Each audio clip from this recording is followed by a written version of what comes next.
la sociedad dominicana, que es la que a nosotros nos interesa, está inundada por personas más o menos influyentes que tienen un común denominador, y es que la mayoría de los dominicanos no han aprendido a hacer reflexión sobre sus errores. Nadie, absolutamente nadie, se expresa pidiendo perdón o por lo menos reconociendo que se haya equivocado. Nadie. Ayer lo hizo el jefe de Facebook en Estados Unidos. Mark Zuckerberg, sí. ¿Verdad? Pero los dominicanos no usan el método de la reflexión y nadie es culpable de sus errores. Lo hemos tenido en muchísimas áreas. Hay dos instituciones que tienen esa particularidad, pero lo hacen de forma interna. Una es la Iglesia Católica en una cosa que se llama el capítulo de culpas. Es algo que usan las organizaciones que son cerradas, los monasterios, y ellos ahí se dicen las cosas. Y la otra lo hacían los socialistas y comunistas en la famosa autocrítica. De eso desapareció. Otras cosas que no, eso nos da pena. Ahora, las cosas que nos sentimos bien es cuando vemos que jóvenes, que uno piensa que las juventudes están equivocadas, etcétera, se dedican a prepararse y a conocer las realidades.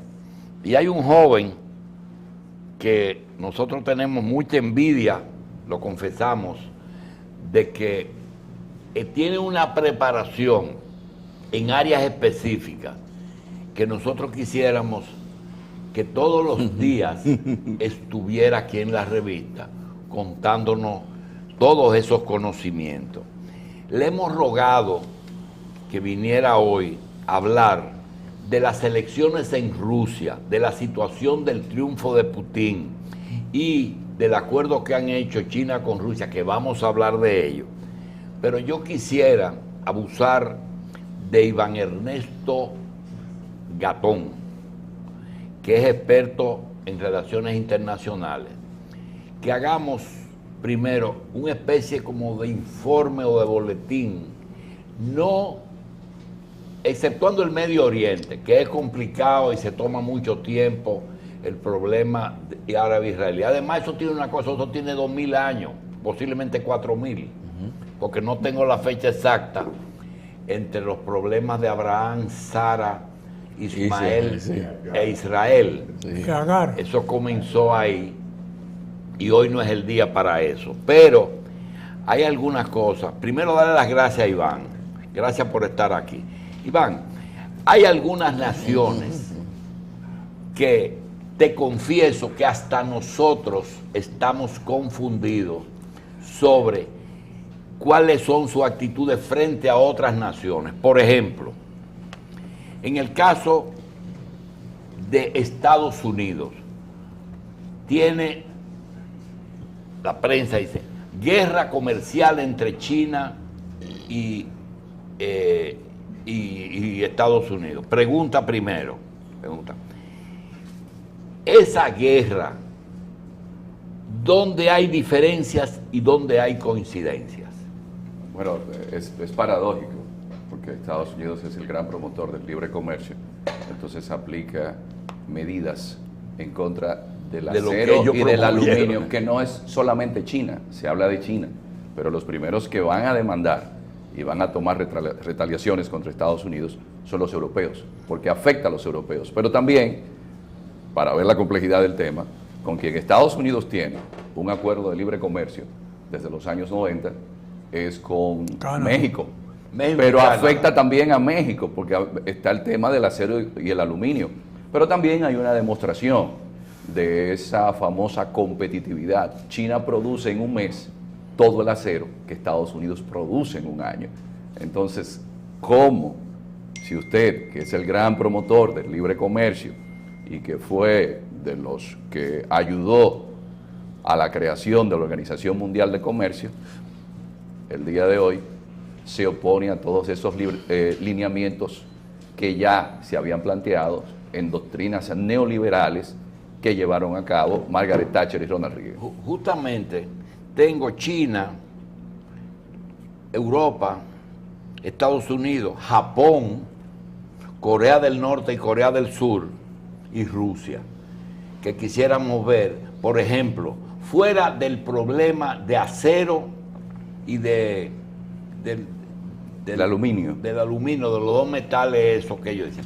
¿Qué coincidencia ellos tienen? ¿En qué coinciden, ya que se dice que un porcentaje alto del consumo americano de productos terminados viene de China?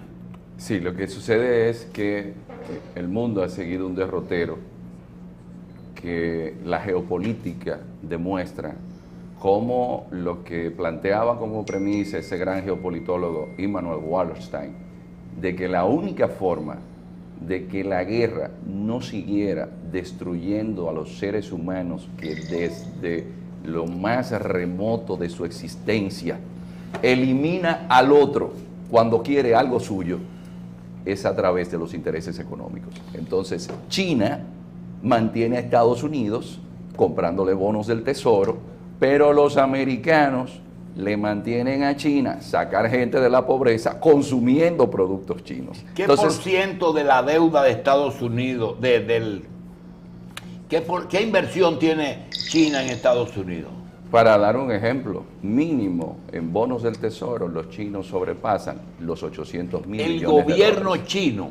El gobierno chino, pero no solamente queda ahí. ¿Sobrepasa cuánto? Los 800 mil millones de dólares. Pero no solamente eso, es que por primera vez en la historia, digamos, de la humanidad, un imperio se queda sin una de sus bases, que es la económica. Estados Unidos detenta la militar, pero no así la económica. La económica la tiene China, no Estados Unidos. Pero Estados Unidos tiene la tecnología. Pero un asunto es que Estados Unidos tenga la tecnología, pero no la tiene toda.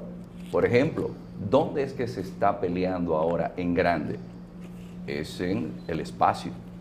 Pero los americanos hay tecnología que no la tienen.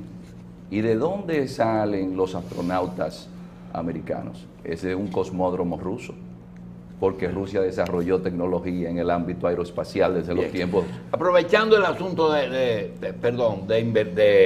compra de papeles, de bonos, aquella famosa inversión que hicieron los japoneses en Estados Unidos, ¿la mantienen o tuvieron que retirarla? Oh, la mantienen. Llegaron a ser dueños de Rockefeller Center, para ponerte un ejemplo. Lo que sucede es lo siguiente, con Japón hay un caso muy peculiar.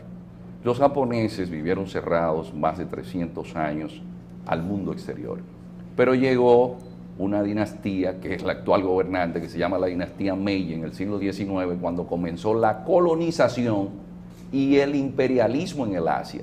Y los japoneses se dieron cuenta que si no se adelantaban y se preparaban y se ponían a nivel de lo que Occidente llamaba civilización, se los iban a llevar. Y Japón mandó gente a toda Europa para ponerse a nivel de Europa, como hizo Pedro el Grande en Rusia. Y Japón se convirtió en el hegemón del Asia. Entonces dominó a los coreanos, dominó a los chinos. Y ese Japón es el que determina el siglo XX, porque es Japón quien vence a los rusos en el 1905 con Togo Haihachiro en Puerto Arturo, y es el que provoca la revolución del 1905, donde Trotsky dirige el Soviet de Petrogrado, y eso es lo que luego desencadena en que caiga la dinastía Romanov. Todo el mundo le toma miedo a Japón porque Japón se desarrolla militar y económicamente. Y hoy día, ¿cuál es la situación de Japón frente en el contexto de los 7? Por eso es la paradoja. El gran aliado que Japón tiene es el que lo vence, que es Estados Unidos, porque en el Asia nadie quiere saber de Japón. Todavía es así. Pero Corea... En las dos órdenes, en lo económico y en lo político. Sí, porque es que Japón, los chinos no quieren saber de los japoneses. ¿Por qué hay otras cosas en las alianzas que en lo político son aliados y en lo económico no. Hablaste de Canadá y México. Vamos a hablar de Europa. ¿Europa es aliado o es competidor de Estados Unidos? ¿Aliado o competidor? La OTAN, la Guerra Fría, Sí. el Pacto de Varsovia, tiene un némesis, que es la OTAN. Y la OTAN hace a Europa interdependiente de Estados Unidos. Esa alianza transatlántica se refleja de una Ellos manera... no son miembros de la OTAN, Estados Unidos. No, Estados Unidos dirige la OTAN. Ah. De hecho, el problema con Rusia viene de ahí.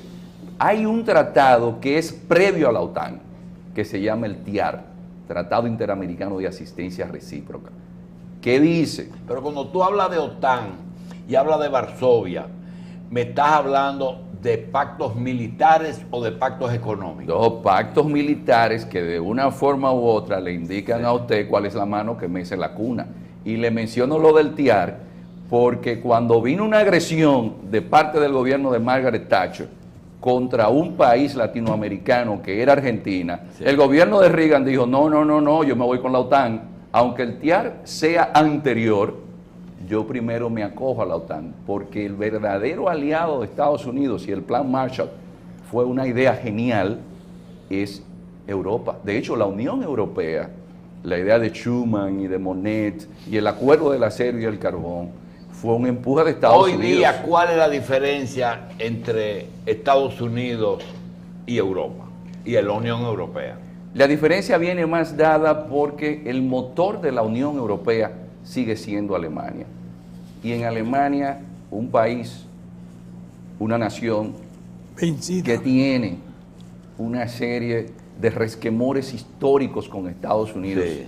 le juega a los intereses. Bien, óyeme, tu experiencia, después que tú lees y revisas todo tu muñeco, la unión de las dos Alemanias produjo una gran Alemania. ¿Qué pasaría si se unen las dos Coreas? ¿Qué tú visualizas si eso ocurre? Decía alguien que el torno se computarizó, el torno manual de Alemania Oriental se computarizó con la tecnología Alemania Occidental. Que si eso va a pasar en Corea. Pero si Corea se une, tendríamos al Estado homogéneo étnicamente, más grande de toda la zona. Porque contrario Más que a Japón. casi igual que Japón. Lo único que los coreanos se sienten más superiores que los japoneses, porque vienen de la zona de la Siberia y es un grupo étnico muy homogéneo y además son brillantes. Y es homogéneo. Homogéneo, No es como China, que tiene muchos pueblos. China allá tiene adentro. 56 grupos étnicos dentro, pero Corea no. Es uno. Y lo vemos con Kim Jong-un. Los norcoreanos han desarrollado en el aspecto tecnológico una serie de avances que la CIA se ha quedado anonadada. Y esa dependencia, le quiero pedir excusa a los televidentes, que seguro me van a mandar mensajes. Déjalo hablar, pero si lo dejo hablar, me hace la historia de cada uno de los pueblos. Y lo que quisiéramos es que el televidente entienda más o menos la visión global. ¿Qué pasaría si esas dos Coreas se unen y viendo uno que siendo Corea del Sur, un pupilo de Estados Unidos, está tomando decisiones de reunirse, o esas son estrategias que están tomando conjuntas Estados Unidos y Corea del Sur, de hablar con el norte? Lo que sucede es que la administración Trump subestimó a Kim Jong-un. Y Corea del Sur sabe que quien va a pagar los platos rotos si hay un enfrentamiento bélico son ellos. Y Japón también, porque los misiles de Corea del Norte llegan a Japón. Es decir, Trump ahí se equivocó, por eso se está hablando de reunirse con él. Y como psiquiatra internacional, ¿tú crees que el jovencito ese es un loco?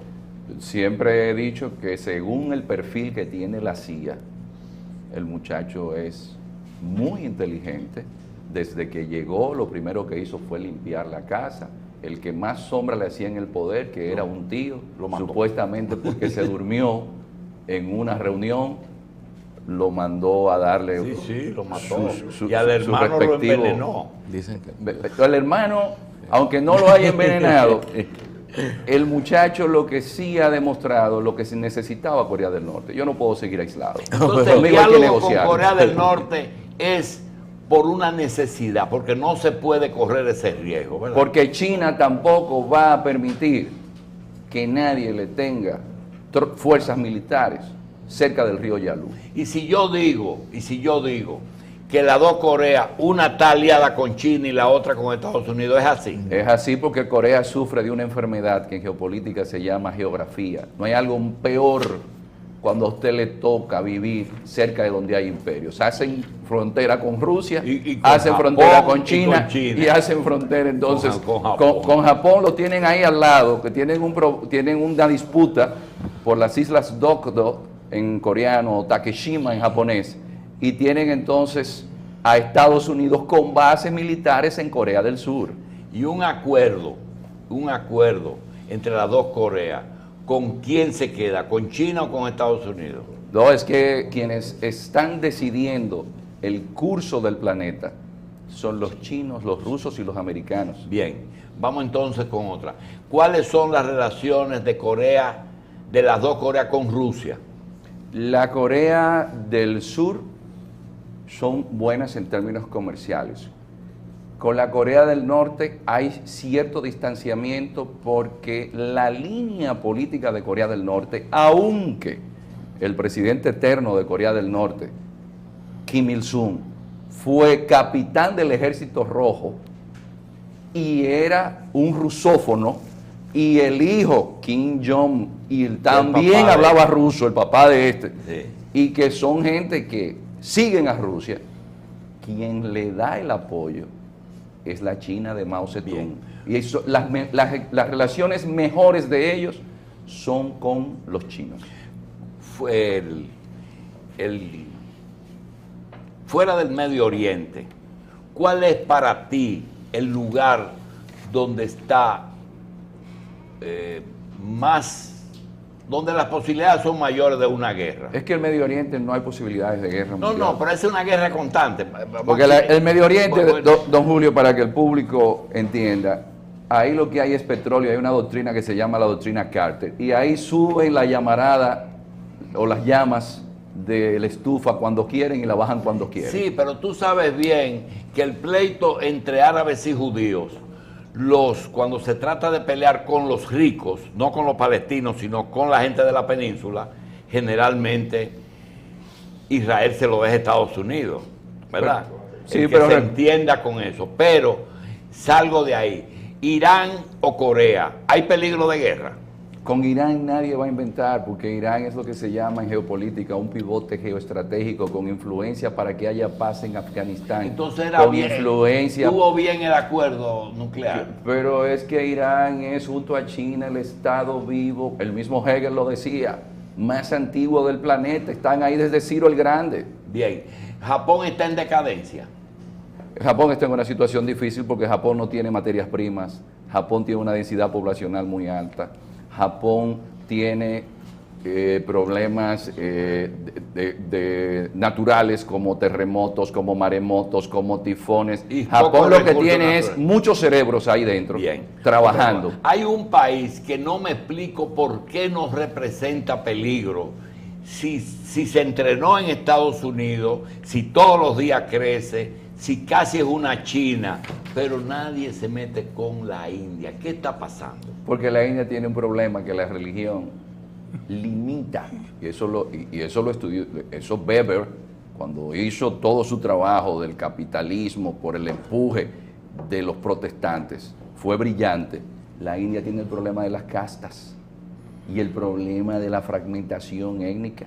En India el presidente habla, pero la gente ni lo entiende porque él habla en hindi. Pero lo que tuvo que hacer Nehru fue decir, miren, aquí hablamos demasiados idiomas, vamos a tomar el idioma del país invasor y el idioma oficial de la India es el inglés.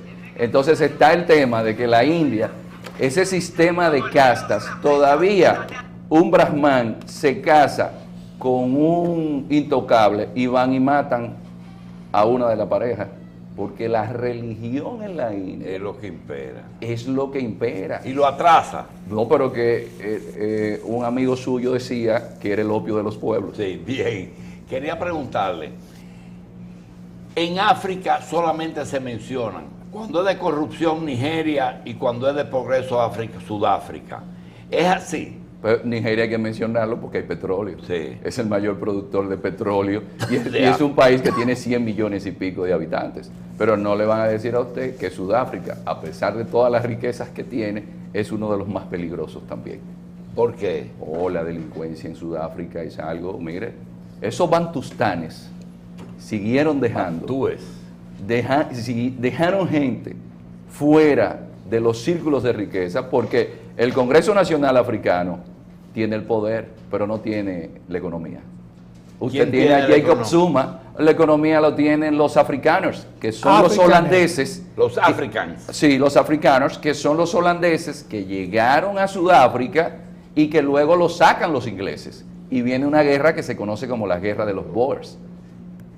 De ahí es que viene el problema en Sudáfrica. Pero está progresando África del Sur. No ha progresado, el problema es que progrese y que se dé la dinámica que se está dando en el mundo actual, que los ricos siguen siendo más ricos y los pobres siguen siendo más pobres. De la guerra de la primavera, la guerra de los países donde se hubo guerra de primavera, ¿cuáles están? Egipto, Túnez, Siria y Libia. ¿Cuáles han progresado después de la guerra? Ninguno. Por ejemplo, en Egipto, que había llegado la democracia, que no hay algo peor para Occidente que haya democracia en Medio Oriente. Sí. Tuvieron que poner... Repite eso. No hay algo peor en Medio Oriente que llegue la democracia. Occidente pierde de calle. Los chinos inventaron con la democracia antes de Cristo y decidieron dejar eso para tener una élite confuciana que sea la que se encargara de gobernar. Entonces, en Egipto tuvieron que poner a Abdel Fattah al-Sisi, que era el jefe de los servicios de inteligencia, y dejar la democracia a un lado. En Libia, mira lo que se ha convertido. Libia, que era la Finlandia del África. Mire lo que ha sucedido en Túnez, después que salió Ben Ali. Es decir, la democracia no es un programa que usted puede instalar sin tomar en cuenta las peculiaridades de esas sociedades. Son sociedades tribales todavía. Carlos. Usted, así como que no quiere la cosa, ha mencionado todos los países que conformaban el BRICS, menos Brasil. Entonces, hablando del desarrollo económico individual, la cualidad de las potencialidades de cada uno, usted... queríamos saber precisamente, Brasil, que ahora está en medio de una crisis, y que fue parte precisamente de un bloque que se vio como, se llegó a ver como el antagonista o el competidor del Fondo Monetario Internacional. ¿Cuáles son tiene realmente unas riquezas que le permiten ubicarse dentro de la comunidad de los países más desarrollados del mundo? Pero Brasil tiene una gran ventaja, y es que Brasil no se inició como colonia, sino como imperio. ¿Cómo? Como imperio. Es decir, Napoleón en sus correrías ocupa la península ibérica y había un acuerdo que se llamaba el Acuerdo de Fontainebleau. Le pide permiso a los españoles y va a atacar a los Braganza, y los Braganza dejaron todo en Brasil, en Portugal, y se mudaron a Brasil e hicieron de Brasil colonia del imperio, en cabeza del imperio. Yeah. Y por eso Brasil se mantiene cohesionada, y cuando viene que van a hablar de independencia, regímenes parlamentarios, ¿quién es que da el grito de Fico? Es el propio rey. Y dice, no, pero yo quiero que aquí también haya un Estado como el que se está preconizando en Europa. Y por eso Brasil tiene una inteligencia, que es la del Barón de Río Branco, que ve a Brasil como centro del mundo. Bien. Nosotros quisiéramos ahora, como dice, vamos a lo que vinimos.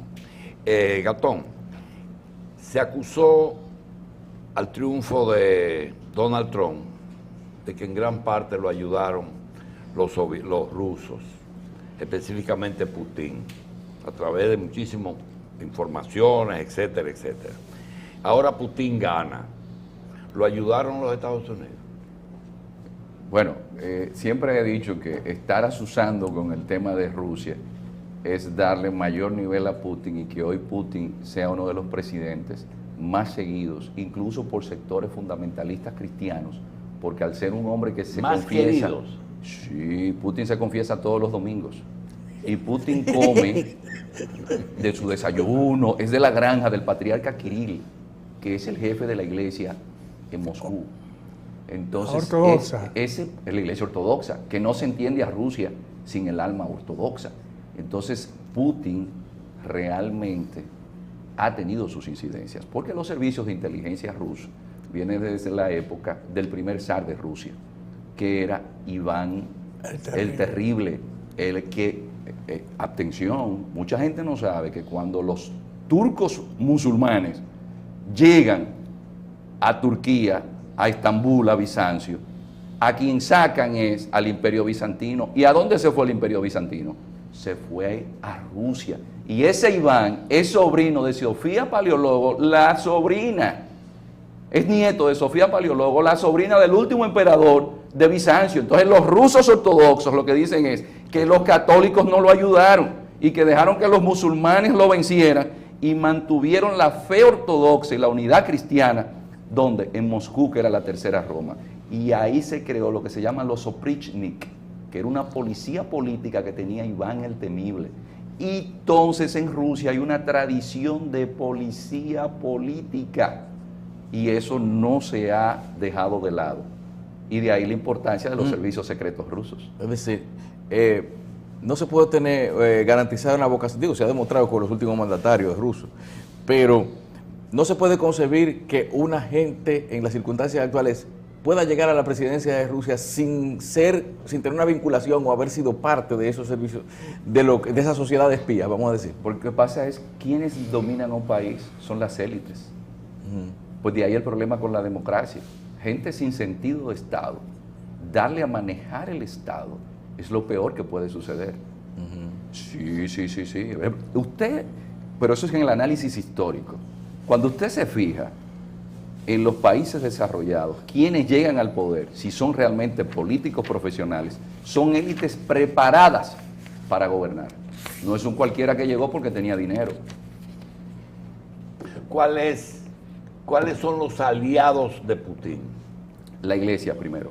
La iglesia ortodoxa rusa. La iglesia ortodoxa. Los valores de Rusia los resguarda la iglesia ortodoxa. La antigua, los miembros del Partido Comunista lo apoyan. Los que están en contra de él, frente al exterior lo apoyan, porque hay que ver la historia de Rusia. Primero, los rusos tenían lo que se llamaba una alianza, ¿con quién? Tenía una alianza con Francia, con Inglaterra. Cuando a Napoleón, quien le da el primer golpe, es Rusia cuando Napoleón entró allá. Y cuando se hacen los acuerdos de Metternich en el Congreso de Viena, Rusia queda cimentada como una potencia. Pero ¿qué hacen los ingleses y los franceses? Cuando la guerra de Crimea en el 1853 hasta el 56, que para que Rusia no se siguiera expandiendo, porque ya Potemkin, que era amante de Catalina la Grande, le había regalado la salida al Mar Negro, porque por allá arriba quienes mandaban en un momento eran los suecos, y entre la zona de Letonia, Lituania y Estonia, lo que se conoce como el Báltico, eso siempre está congelado para poder salir por ahí. ¿Qué hicieron los ingleses? Lo que Kipling llamaba el gran juego, y había que darle a Rusia fuerte, y apoyaron a los musulmanes en contra de los rusos. Pero después, de eso no queda ahí, después viene entonces la guerra ruso-japonesa. ¿Y qué hacen con Rusia? Después a Rusia la quieren convertir en ¿qué? En el patio de Europa, y siempre despreciando a Rusia. Entonces Rusia lo que dice es, Occidente no nos quiere. Y esa tradición rusa está consciente de que la doctrina del shock la aplicaron con Yeltsin en el 1991. Sí, pero eso de que no nos quiere por lo siguiente. Tú tienes un país que llegó al espacio primero que todo, y espacial es ciencia, es avance, es tecnología, es todo. Sin embargo, Rusia no tiene un camión que lo exporte, un solo electrodoméstico. Esa ambivalencia de que tienen una industria pesada tan importante y tienen una industria prácticamente atrasada. ¿Qué pasa? Porque Estados Unidos sí dio el salto en la industria tecnológica del microchip. Eso lo explicó hasta Juan Bosch una vez que comenzó a criticar el hecho de que en el PLD habían unos Ladas que tenían motores Datsun. Y él dice, aquí está decayendo porque no dieron el salto. Pero no tuvieron solución de continuidad cuando ellos tenían Alemania de aliado. Y no aprendieron nada de ahí, de lo que se pasaba por ahí. Lo que pasa, don Julio... Checoslovaquia lo mismo, y Checoslovaquia estaba muy avanzada. Pero Checoslovaquia era parte de Rusia. Por eso te estoy diciendo, pero ¿por qué? ¿Qué le pasa a una parte de Rusia que luce un país atrasado? Pero es que Rusia también es un país que tiene sus elementos de atraso. Por eso tuvo un Stalin que, si bien es cierto que unificó Rusia y le dio esa grandeza a Rusia, ese Stalin también se convirtió en ¿qué? En el hombre más cruel que ha tenido Rusia después de Iván el Temible. Entonces se dan esas paradojas. Los rusos llegan a los extremos. Los rusos en sus cualidades, cuando usted los estudia, por eso la sociología es importante, usted se da cuenta de que pueden irse a esos dos niveles del maniqueísmo. Por eso hay que leer mucho la literatura rusa para entenderlo. Llegó el doctor Junior. Iván, ¿y qué ha pasado con Dmitry Medvedev en Rusia? ¿Qué ha sido de él? No, lo que pasa es que Dmitry es de la gente que está al lado de Putin. En un momento dado, para lavar la cara, Putin decidió ser primer ministro y que Dmitry sea el presidente. Pero todos pertenecen a un grupo de muchachos que salieron ¿de dónde? De San Petersburgo.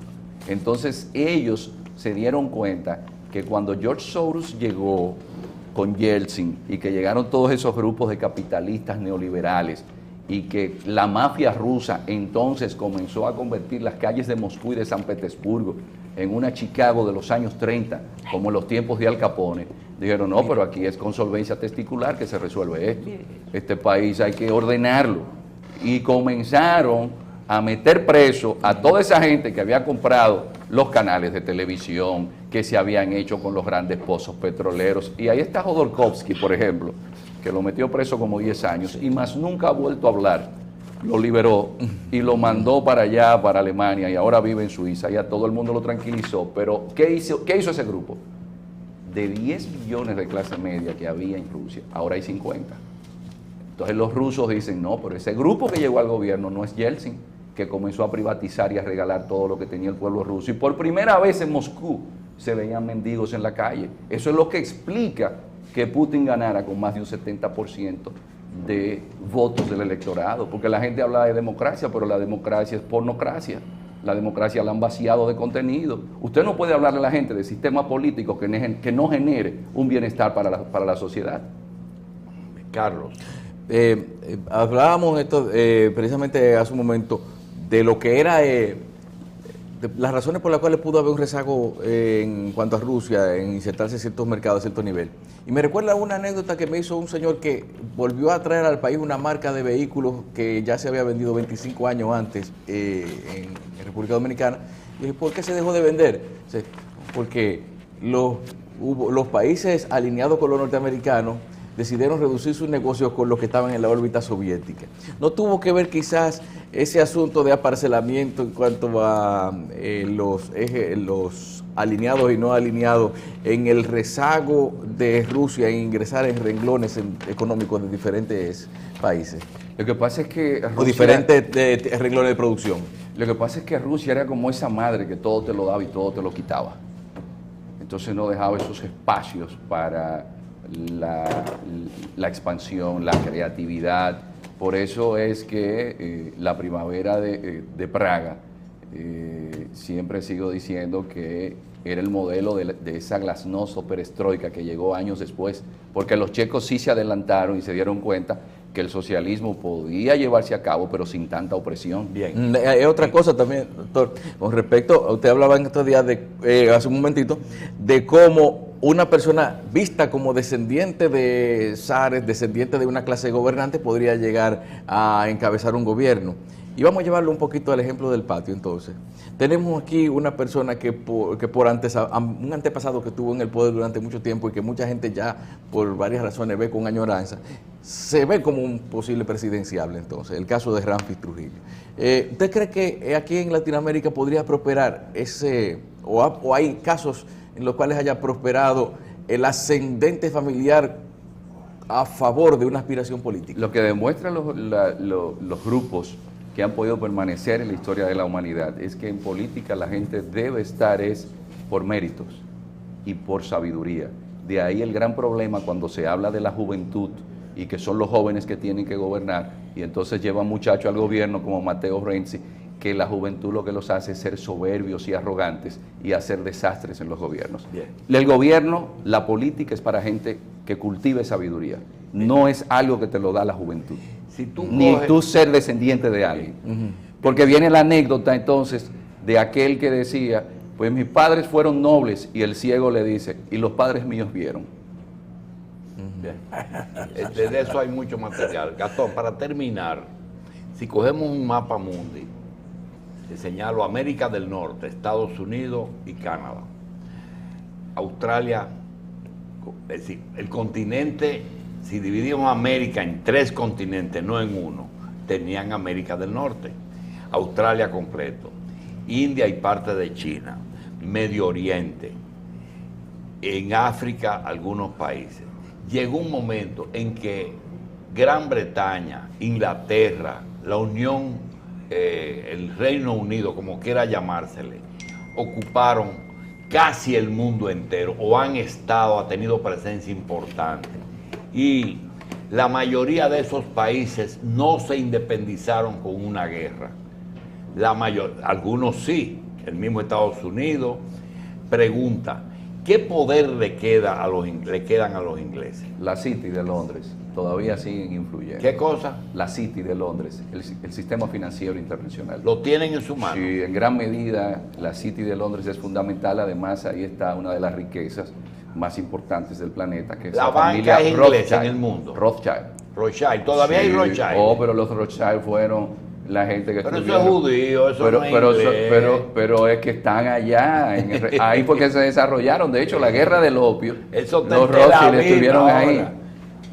Pero los ingleses, don Julio, para que usted vea cómo son, los ingleses fueron los que se repartieron el imperio turco otomano y fueron los que crearon los problemas ahí en Medio Oriente. Si hay gente que han dejado problemas en el mundo con temas de fronteras, son los ingleses. Y se crearon una figura que se llama la figura de la Commonwealth, que es la mancomunidad británica. Todavía hay comunidades libres que están bajo la corona inglesa. Recuerde que Balaguer le llamaba, tomando referencias a lo que se decía en Europa, la pérfida Albión. ¿Cómo? La pérfida Albión. Es decir, los ingleses todavía siguen teniendo una gran importancia en el sistema financiero internacional. Además, los ingleses fueron los que se dieron cuenta que había que pasar del colonialismo al imperialismo. Todavía siguen cobrando.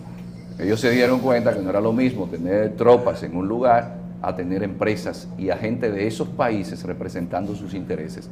Y el sistema financiero fueron ellos que lo desarrollaron en el mundo. Que, óyeme, desde el punto de vista económico, la única diferencia que hubo entre los ingleses y Leopoldo I fue que Leopoldo I lo hizo de manera personal y los ingleses lo hicieron de manera institucional. Lo que pasa es que en el caso de Leopoldo I es que Prusia ya había surgido como un poder a partir del Segundo Reich de Otto von Bismarck, y como no había más que repartirse, comenzaron a repartirse en el África, y Leopoldo decide que como finca personal le den la República Democrática del Congo. Entonces ahí está la diferencia. Los ingleses era como imperio, Leopoldo lo hizo de manera personal, y cuando se descubrió que por la industria del caucho, que es una materia prima que estaba en Brasil, pero que los ingleses se robaron unas cuantas semillas y se las llevaron para Malasia y luego la llevan al Congo, Ahí él le mochaba los brazos a las personas, le amputaban piernas y llegó la fotografía. Había matado, los belgas mataron 1,000,000 y pico de gente del Congo a principios del siglo, finales del siglo XIX. Y la fotografía demuestra las atrocidades de Leopoldo. Y él decide entonces devolverle a Bélgica lo que era el Congo. El Congo con 2,5 millones de kilómetros cuadrados y Bélgica que no llega a 40,000 kilómetros cuadrados. Es decir, que una sola provincia, por ejemplo, Kivu, que se lo dieron a la Barrick Gold Mining Company y fue lo que ayudó a terminar la guerra en el Congo, la guerra fratricida, tiene 70,000 kilómetros cuadrados. Eso fue lo que le dieron en el Congo a la Barrick Gold Mining Company para que explotara minerales. Y de un país que da esa cantidad de territorio, 70,000 kilómetros cuadrados, y Bélgica que apenas tiene 40,000 kilómetros cuadrados. Ese fue el gran error ahí de Bien, señores, ayer aparecieron análisis en CNN acerca del problema de la moneda de Venezuela. Nosotros no queremos meter a Iván Catón en problemas de tipo económicos y políticos partidarios en países, porque además él es asesor de la Cancillería. Quisiéramos también ver cómo uno puede programar un espacio para hablar de lo que uno ve que va a pasar en Venezuela. Porque ayer, en síntesis, un analista y politólogo dijo algo, lo vamos a dejar en tu cabeza, no lo vamos a analizar, de que las medidas que tomó el presidente Maduro se pueden comparar con una pastilla anticonceptiva que se le suministre a una mujer que tenga ya el 8º o el 9º mes de embarazo. Pausamos, le damos las gracias a Iván y dejamos el tema de Venezuela para otro día.